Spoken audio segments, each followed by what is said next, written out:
Fia lava tu inatu le au fa talofa le mai mo fa fonga le pa ia mau volungo so tantu tunu mai lava mo ngat tele se ba ia mau ngaiti fa malo le on sai fa malo fo ile fola man wia ai o se fa bobonga le nei o le tantu por kalame masani o Lau Palota o lo leo ilo na vainga fa tu fa te sia le WT media fai ba angai male official commission fai nga Palota official commission sul fa inga fa te sia male lango le sempor male TV tasi o le manulo ti ina ia fa la wilo mata uputa ua fa be fo ima fa mtalang sao a o ta pena ile tunu mo le Palota ile lua o ono o le foi wa ma fa te sia ma le fionga ya se mutafa ma lolo limba vai pule mai le official commission fai nga Palota mo le fa la wilo ino mata uputa ua fa be foi le tuli lo ino pea o le ngaduenga race tala e pei ona yele na yaso fa tala vatu lo fionga se mutafa vai atu vai fia lava ua a tolo vai yaso I fale alili ya talo falava se unga pai vasa fa firo et fo I tatu wa tinu ya ile fa ga soronga o tatu proclame pe on fa ilo ya ole tatu proclame nei o Lau Palota o lo leo ia pe fo ona tu ina mai leva no se avatu ai sina o totonga o vaenga o avi si sila ia alu tatu wa tinu ile tulanga fo lo ia nga luenga ale ofisa o le komisio fa nga Palota e pe ona iai ia o inei I muri vai sa fata ne o lo ia nga luenga ia e mese lava ia o inei sa fa pe ona fa tino nga luenga ile ne foi vai aso ia fiai ia fa mai ina o le tu malo o fale ali tasi fale ali lua ia masi umu ia mai nei la I sa fata le wa fa nga solo ia nga luenga pe o se tulanga na ia e fa ilo at fo mai mo mai ia asio tato wa tunu ai ole le walunga lava io nei vai aso ma vaenga la fa pe ona sila sila fa fonga fo iai ole tulanga ole a e fa fonga ai ia ile a fola sanga ia ale o fa ulu ia le vaenga la tu tita pena ina ma fa tino ia le Palota se te muri foi la tato proclame ia ona fa fonga foi le ia mai mo mai ia e pe wa watu o tonga na se mai vasa ina ia sila fi ai tato wa tino au wa ina I misia le tato proclame ile nei foi vaenga o le fa fonga mai mo mai ai fa tai mo le no o vaenga ta ule na mai le official commission fai nga Palota e be ona o se muntafa aolona atuanga e te mai mo I pe a mai a le tanto malolonga mua ai ole fa nga solonga ma sani lava le tanto por kalame ole atu mua atu ele official commission sul fa inga ma e faisita wo tele ole autu ole lanto for sanga fa pea o sa ole tonga fa ali ai manatu o sila mai mo ma e fa fonga male toa ai se so no le fionga ya lo au muri anga tele Davina Rash Salanoa ole fa tono au nanga lo tele e fa mala malama le wingo sa lo tonga e fa ali manatu fa tala fatu lo fionga lo au fa tai se unga mai vasa mo lo avanoa e tele lava ona felafla foa ile fa opunga lea ole sa lo tonga fa ali ai manatu po ole freedom of expression ai ole facility sao ole ale winga ole fa opunga I lalo le mata upu se fuluiva pui lua o le malienga whaavao malo mo ai ati tau wa tangata ma whainga malo. O le sa olotonga e whaali ai manatu malangona o wha mautu ina ai le sa olotonga e anga wa ai ai so se tangata. Ile fe whaasua inga o whaamtalanga, fe laflafo inga o manatu ma whaalinga o ta ofi. E lua mafua anga I lalo tu la fono whaavao malo e pui ai sa olotonga e whaali ai manatu. I tūlanga tau I le sangata lava ia, o lou sa olotonga e whaali ai o manatu e tā ua tele, I le amana ia o lou tamali anga whaali tangata soifua. E whai ngofie o na malama lama I lou si umanga, pe a fe whasoa I manatu ma whaamatalanga. Mai sa o loto ai le tangata e whaali o na manatu, pe a malu pui o na langona. I tūlanga tau pūlenga whaali malo, e mo o mia le sa olotonga, e whaali ai o manatu mo pūlenga le lei, ai maise le ati na ina o tamau a inga, ma le nofo le lei o tangata lau tele. E whaamautino a ina ai le mawhai o na tali atu I le malo, e ala lea I whelaflafua inga sa olotu, o le puinga ma le whaalawi loa o ai ati tau. O loo puipuia I lalo le mata upu se fulu ma le tolu, puipui tasi, puipui a, o le tū la fono whaavai o Samoa, lo sa o lotonga e whaali ai o manatu. Ai peitai, e le o se ai a tatau, tu sa o loto, e iai o na tapulaa. O le tele o taimi, e whi avea I se ina ai e le tangata, le whaau punga, o lo sa o lotonga e whausi ai so ta aufi, po o le freedom to hold an opinion, ma le whaupunga sa o lotonga e whaali ai manatu, po o le freedom of expression. Peitai e ese manatu nei e lua. O le sa o lotonga e whausi ai so ta aufi, po o le freedom of opinion, o se ai a tatau lea e anga wa ai tangata uma, e au noa ma le whaalavlaveina. E ese mai ai lea ma le sa o lotonga, e whaali ai o manatu po o le freedom of expression. Lea e iai o na tapulaa po o limitations. Whaata ita inga o tapulaa nei, o whainga tau whaaleanga po o le defamation. Ua avea le upenga ta whailangi ma au wala o fiso ta inga mō tangata ta itasi, e whaati noai lātou sa o tonga, e whaali ai manatu, ma whaasoa ai whaamatalanga, ma tā ofi, I se taimi vave ma tu sa o loto. Ai peitai, o nisi o tangata, ua whaau ngā whaale tatau lea sa o lotonga. Ma lātou whaalia ai ni manatu, ma la fonga e tau whaatau whaaina ai isi. Ua whaau ngā ina ia ala o fiso ta inga, e whaatupu ai le vevesi. O isi ua wha iloa whaalawa e tele ni tusinga le whaavaea, ua tau leanga ina ai le isi tangata. Ua whao ngā ina I tū lau tau whaavalea po o fake pages, ina ia taita SSA ina ai tangata ini whaamtalanga whaapaitau. O se whao ngā ina whaale tatau lea o lousa o lotonga e whaali ai manatu. O loo iai tū la fono mō whainga tau whaaleanga I mata upu tau sol tū la fono po criminal, ma mata upu lau tele, civil. Mai tā ua tele lo no fouta iai I ona afianga, pe a e la foa ni whaamatalanga, pe whaatino ni whainga tau whaaleanga. O se whataita inga le lei o le whao ngā ina o losa o lotonga e whaali ai o manatu, e mawhai ona e whaapea, e le au waila o manatu I lota aufi, o nai whaapea ma whaapea. E mawhai fo'i ona whao ngā losa o lotonga lea, e te whesili sili ai, I le whai pule o le tauitu mālo, I ni ala tau ngā luenga, o loo fua mo le tauitu mālo. E au ngā lo whesili, ina ia mawhai o na whaavai ai lau filifilinga, I lesi whainga Palota, I lau oe lava sa ililinga, e tu sai ma o manaonga o se tangata Palota. O se isi tapulaa po o se limitation, o losa o lotonga e whaali ai o manatu, o le whaamatalanga whaoloa taua, po o le hate speech. O whaamatalanga whaoloa taua, e au fia ai so se tu a inga whaamatalanga, tusinga, po o niwinga, e oso whaia ai le tamali anga o le isi tangata soifua. E whaavai tu langa tautapua inga, whaasino manga po o le ethnicity, I tu a inga tanata, kenera po o le gender, ma isi tu langa whaapena.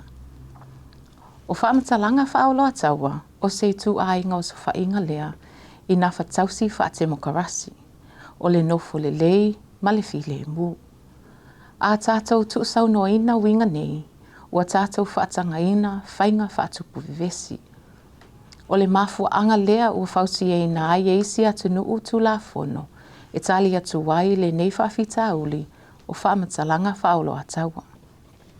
Ma o lo tupu fo'i lea whaafita uli Samoa, ai mai se lava I upu masoa, winga le mi ngau, e whaasanga isi tangata anu ese. E whaamamawhalawa le tātou ofisa, le tā ua tele, o le tātou ngā lulu e whaatasi, e te ena pe whaititia nei whainga fōu, uale ai mai. Mai le tusa ia whainga, ma tū, ma anga o le tātou wanga nuu wha Samoa, ai mai se ai lo tātou tali tonunga wha Kerisiano. Lona winga, e iai lo tiute, I lalo lo saulutunga e whaali ai o manatu. O lo tiute mautinoa, ina ia whaatino lo saulutunga e whaali ai o manatu, e au noa ma le whaalavlaveina, ma le aafia ina ai fua o ai a tatau ma saʻolotoga o isi. Ai leʻi faamuta le faasoa le tatou ofisa i lea mataupu e au foʻi ona matou paʻi i ni vaega tāua po o tiute a le malo e ao ona faamaliaina ina ia faatino ai lou saʻolotoga e faaali ai o manatu. Saʻolotoga o faamatalaga e moʻomia le malu puipuia o molimau po o whistleblowers mai faiga e ono aafia ai latou i le faailoaina disclosing o soliga atu lafono. E tāua tele lea puipuiga ona e fesootaʻi ma lafua faalemalo ma o le amanaʻia foʻi lea o saʻolotoga e faali ai manatu a le tagata anuu lava ia faapea pulega lelei. Saʻolotoga a le newspaper ma la faasalalau. E tāua tele le una ia le malo o ni auaunaga faasalalau tutoʻatasi ma ia puaʻina se siʻosiʻomaga e saʻoloto ai le faasoaina o faamatalaga e aunua ma le faalavalaveina o le tuuina atu o faamatalaga e tatau ona silafia le mamalu lautele. Ma e tāua tele foʻi le faamautinoaina o ni auaunaga faasalalau e tulaga maualuga le ripotiina o mataupu faapea le aʻo tauina o tagata faasalalau ina ia ripoti mea moni ma le faamaoni ma faamausali le faatuatuaina o a latou auaunaga. O le saʻolotoga e faali ai manatu ma le saʻolotoga o ala faasalalau e lē na o ni upu taulagi lalo le faavae. O isi nei poutu lagolago o faiga malo faatemokarasi. E una ia ai le tagata anuu e faaali lona manatu ma ia mataala i faamatalaga e na te faalogo ai. Ia faatino ma le faautauta lou saʻolotoga e faali ai o manatu. Saʻili mo oe lava ia, pe saʻo, pe moni faamatalaga ua e faalogo ai. O loo iai faamatalaga aloa ia i luga o pega tafailagi a ofisa uma le malo e te suʻesuʻe iai mo sou malamalamaaga i se mataupu o loo popoʻe ai sou taofi. Ae te leʻi lafoa se faamatalaga manatua ia e vaavaai lo uso a tagata pe ono aafia ai ona lagona ma ona saʻolotoga. Ai seā ona e lē tuusaunoa lo saʻolotoga e faali ai o manatu ma e iai o le tulafono i lou lē o tagia o taʻiala ua faatatitia mo mataupu faapenei. Tatou galulue faatasi e atinaʻiina se Samoa e faavae ni faiga manino avanoa tutusa ma mafai ona tali atu mo se lumanaʻi manuia. Faafetaitele mo loo avanoa. Le afionga ia lo au muri anga tele Davina Rancho Salanoa mo le faamalamanga manino mo le silafia lau tele le atunu a wao le toa tele ua na o le pepese mataulangi saʻolotoga e faaali ai o latou manatu ai le o malamalama i lono winga o le a whaia le tātou malolonga a toi talu mai o na awina sa atu lea ia se mutafa ma le ofisa o le komisi o Lau Palota.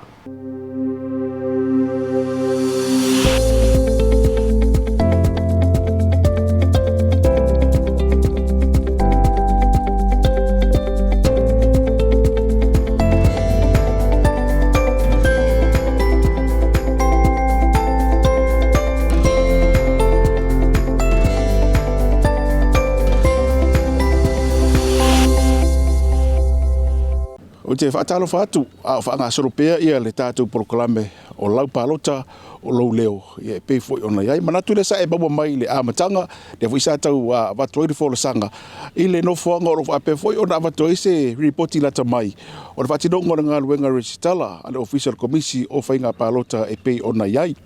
Ia ai mai se la, ia o le lawarunga lava i o le mai moanga lu tātou atunuu i o lo whaafpea ona whaafonga mai. O le avele o lau sila i leisi fo i vaenga tā ua lava. Ia po la onanga official commission fa Lau Palota o le sa e fa fonga ia pe fa pe sa muri muri ta e mai le tātou polokolame. I le folasanga a leo lo whaoluru iei ia le vaenga o onga maristala. So mai iei ma le tūlanga fuilele o tūla fono lo lima te inai ia ngā luenga a le ofisa iau fie ma le ngā luenga ristala. O le isi vaenga tā ua lava. Ia o ila tūla ia e ta pena ina le whaatinoina o le Palota. Ma o la tū fo e whaatinoina ia le Palota. Vaenga tonu lava lana lela sila ma e whaafonga mai iei. I le tātou polokalame. O le folasanga la e mai mua mai iei. Ia mai le sui komisina, ia po o ia foi o lo whaoluru iai, ia le vaenga le nei, ia o le whaatinoina o le Palota, ia le fionga ia Pātea, Willy Sio, ia o le awhapea o na awatu le atoanga, o le folasanga o vaenga, ma le lātou fu i tautua, i le whaatinoina o ngā luenga, i le tonu o le ofisa o le komisi o whai ngā Palota, a eusi mai lau sitasila. Ia whatalo whatu il pa ia man mali o so tatou atunu. Ia whapea o nā mai mua mai tatou pōkalame nei tūla. Ia o le au nanga fo i le matou, tasi o matou au nanga. Ia po le matou vaenga fo i tono le ofisa o komisi o whai ngā Palota. O le tāpena ina, ia ma le whaatino ina o tatou whai ngā Palota. Ia o se tasi o pitola au an matou vaenga, whapea o nā ngafa. Pito lava in matou vaenga le Electoral Operation and Returning Services o le vaenga tāua lea o le restala ina man mātai tuina o le restala o tatou pāti po o political parties ia o watatitia ma a la fua a ia inga whaatu la fono i le vaenga lea e lima taitaina e foi ia taiala manga va e mawhai ai e se pāti o na restala i officer komisio whai ngā Palota. Ma e aloa ia ma ia vaenga uma whaatu la fono ia ona avea lola ia o le pāti lea o se pāti whaatu la fono i tono le officer komisio whai ngā Palota. Ia o le isi vaenga lona lua o le mātou ngā luenga o lo whapea o na whaatino i le tāpena atu lea mo whai ngā Palota. O le whainga lea o le whaatinoina o filifilinga o suita o wā. Ma wata oto fo i le tūla fono komisio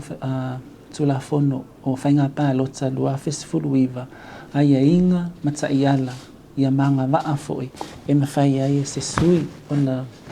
whape nau e fia tauwa ia inga e mawhai ai ona avea ia ma se sui tauwa ia o nisina o ngalwenga tāua mua ona whaatino e mātou ofisa ai le ia o atu foi i le whaatino ina o tatou whai ngā Palota lo manei ia o le vaenga mua ia o le a matalia tatou tapenanga ia o le tamwhaile e whaataatia se tatou taiala po le tatou Electoral Operation Plan mo le tapenaina lea o whai ngā Palota ia o lea taiala tamwhaile ia whaataatia ngā luenga whai ina ia mawhai ona ausia ia vaenga umaulo whaapea ona mana omia ina ia ausia o matatou whaamoemoe leo le whaatinoina o whai ngā Palota. Ia mo sila fia o leua ngā solo tatou ngā luenga restala ia o le wapi o le vaenga mua na o tatou whai ngā Palota e le mwhai ona whaatino sa whai ngā Palota pe a le mautu ia tatou lola Palota so e mai a lola vaenga lea ia ona tatou wha ngā solo atulola ia il tapenanga o whai ngā Palota o le isi pitola awan mātou fo i vaenga o le whaatinoina lea o aonga ia ma mo nisi fo i o le au whai Palota e mawhai o na ngā lulu e whaatino tatou whai ngā Palota mo sila fia e le ngā whatian matou ofisa o na whaatino ia le ngadwenga lea i le aso whai ngā Palota mai o le masani lava i tailima i whai ngā Palota o le sueina lea o i lātou e mwhai ona ofo mai ia le latou sosoani e avea i lātou matangata whai Palota ia e le mwhai fo i ona o mai loa o e whaatino Palota e mua ona whaatino ia o aonga e whaamamlama ia tū la fono whaamamlama tatou taiala i le whaatino ina o le whai ngā Palota ona o i lātou ia o le a fai masui o komisina ia e mai se fo'i o le ofisa o lātou ia le angafa i tua i tatou i tu Lau Palota e whaatinoina ia whainga Palota o ngaluenga na o lo whapea o na tāpena ia ele mātou maenga i le tonu lau fo tu la fono o lo whapea o na ave al wha mua i le mamalu au whainga luenga le malo i tūlanga fo i le ia malo ua tatala fo i le tatou avanoa i tua i le public sectors e mwhai fo i ona ofo mai la tau sosoani fo i le avea i la tau matangata whai Palota po polling officials so o le sivaenga tāua ana mātou pito la au ia aile ngata i lea ele tau fia ia mātou po kalame whaalawiloa fo i lea e whaatāua ai ia le e una ia i le atunu e tāua ai ona whaatino le Palota pe a whape mai ona e mestala ia whaatino loa lau ai atau e whaatino ai Lau Palota ia e o lo sao fo ilea i tatou whainga whiwhilinga o tatou taita a wāselu mana i o so tatou atunu pe o nganuenga tele ia lea tā pena ia i le ofisa ma o le taimi nei ia e ei fo ia matou po kalame le fuafua e whaatino ia perila ma me i le fo ilea le tūlanga i le matou National Voters Day pe o na whaatino i tausanga taitasi ia o lea e tāpena i fo i mātou maenga ia o autu lava ia o tāpenanga fo i lea ina ia una ia lava le fia o le encourage le participation of voters e whai o lātou whiwhilinga i le tatou whainga Palota. O le isi maenga e fia whailo atu mo sila fia malo tatou watunu ia o le taimi nei ua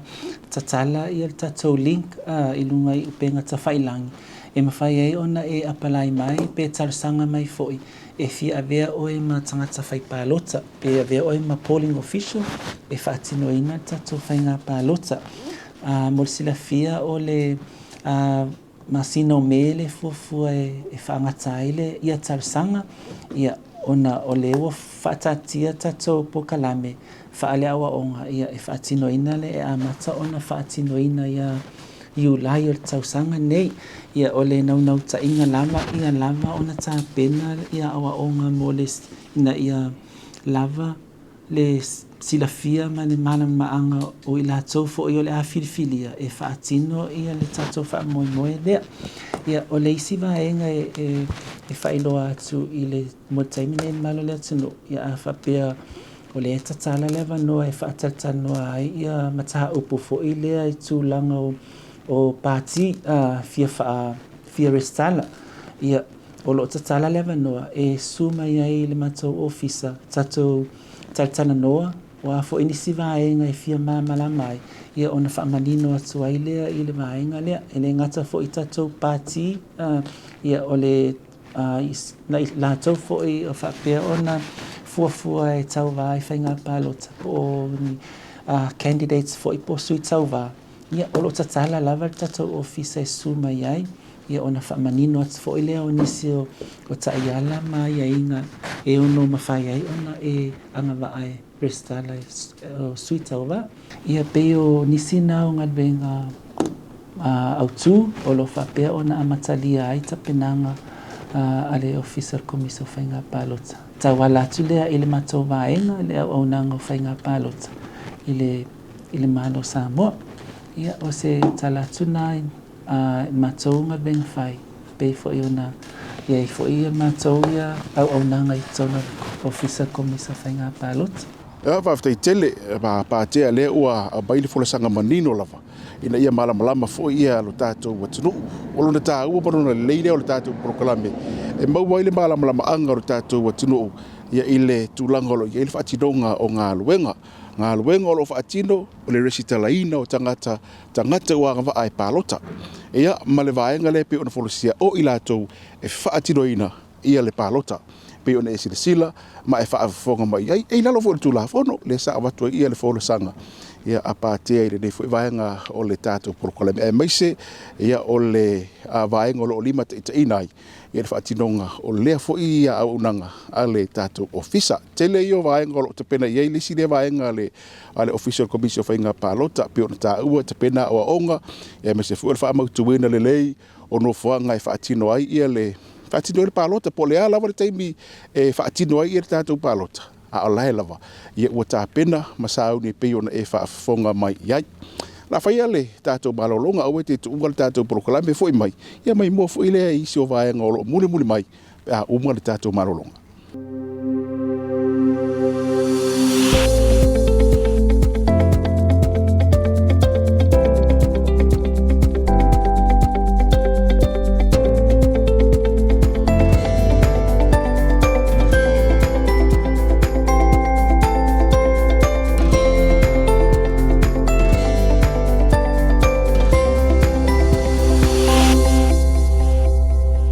E le toi foi mai o le tatu por kalame o se va engale nei ngā ruenga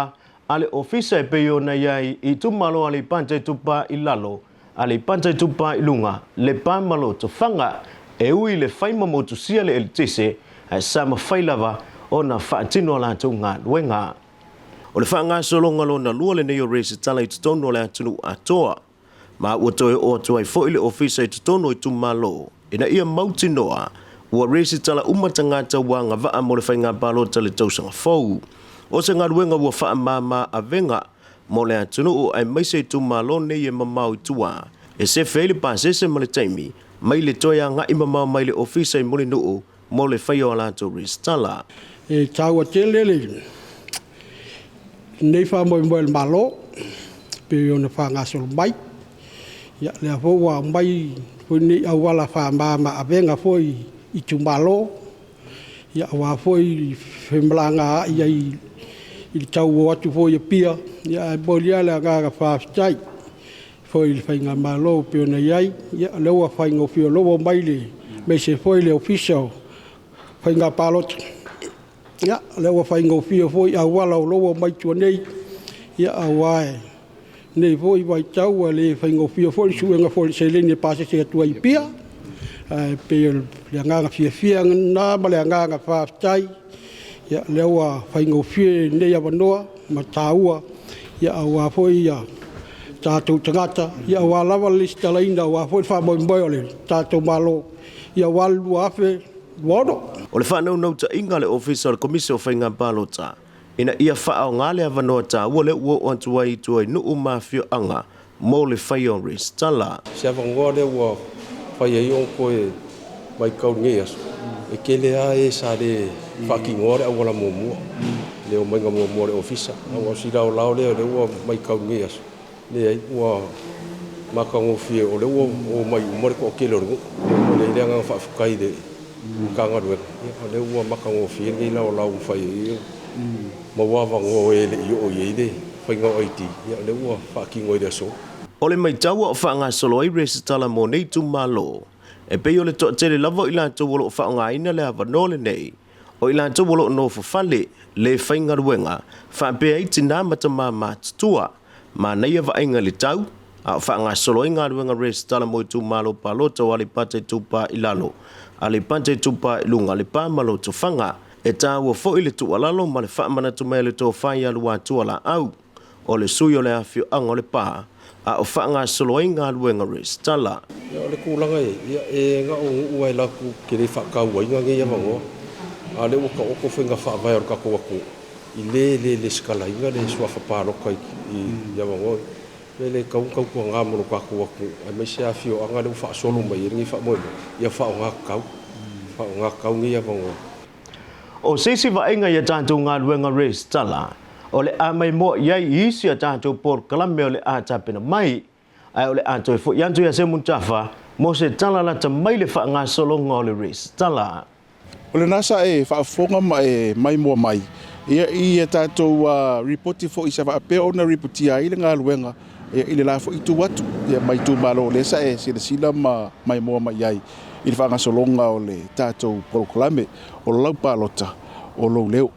Ia ole isi a vaenga tāua lava ia e au foi ona manino o tātou atunu fele la au e ngaluenga resitala mo le nei vai aso. Ia o lesa wha mai ale ngaluenga i le vai aso na tea nei.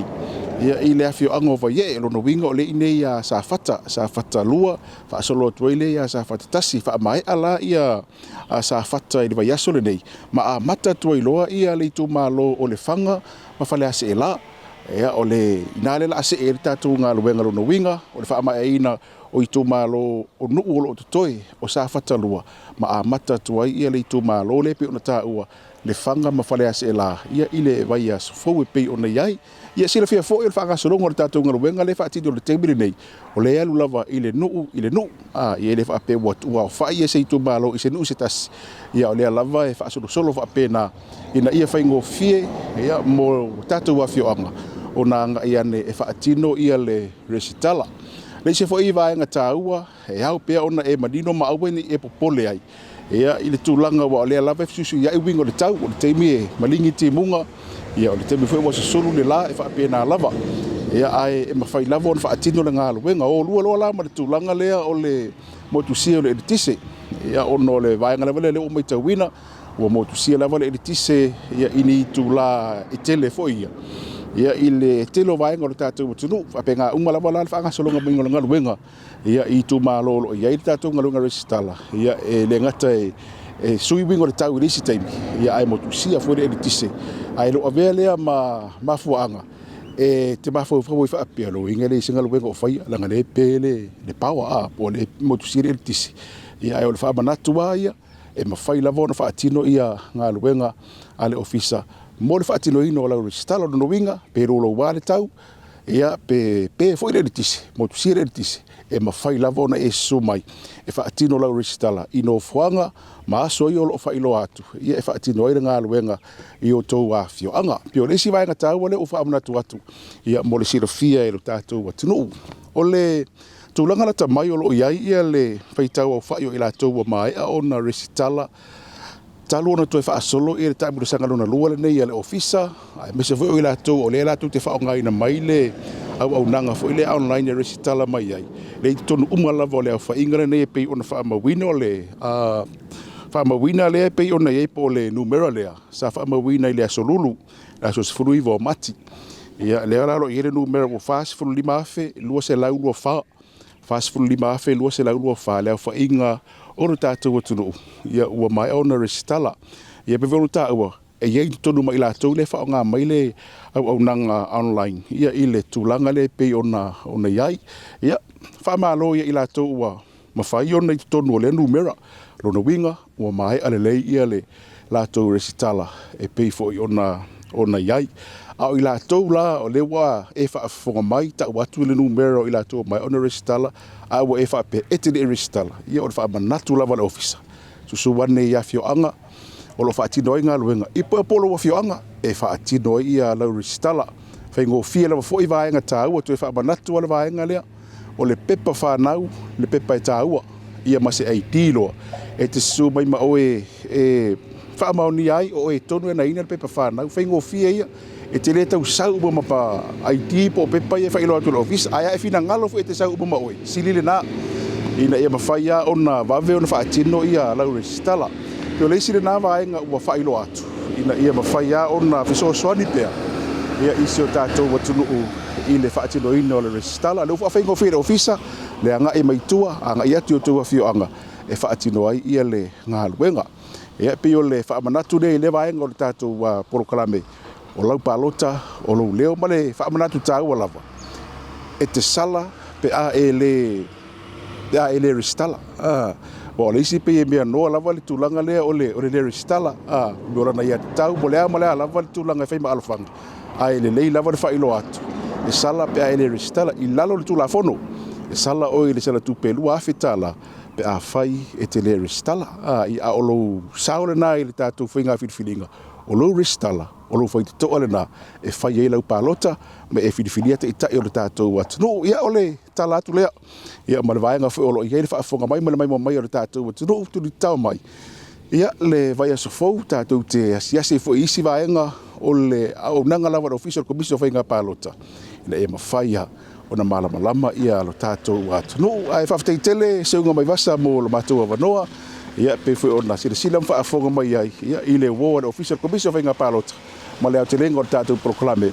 ia mole nei foi vai aso ai la to tari watu a seunga mai vasa manuia foi au lasanga ia o le foi vai aso la tātou iai whaafitai se mun jafa ma le tātou Official Commission whainga Palota mo le whalauilo ina ia o nāmata uputaua whaapea i ma le ngaruanga tau longo mo i la tau e le whaatino ina la tau race tala ma o le tau runga le nao le tātou Paul Kalame mo moli atu le whaafitai le Official Commission whainga Palota Official Commission sulfa inga o le Sampor whaapea i ma le TV tasi tātou toi whai loa i le vai aso asau i lona vai ngā limbo le tātou Paul Kalame o Lau Palota o lau leo manuia whaasausau ngā le hatunu tō whaasoifua o ianga ngā viri mai Hey, yo, lau kau sila son mak. o le ko mangkuang bagi ngo fa ki nga cho wat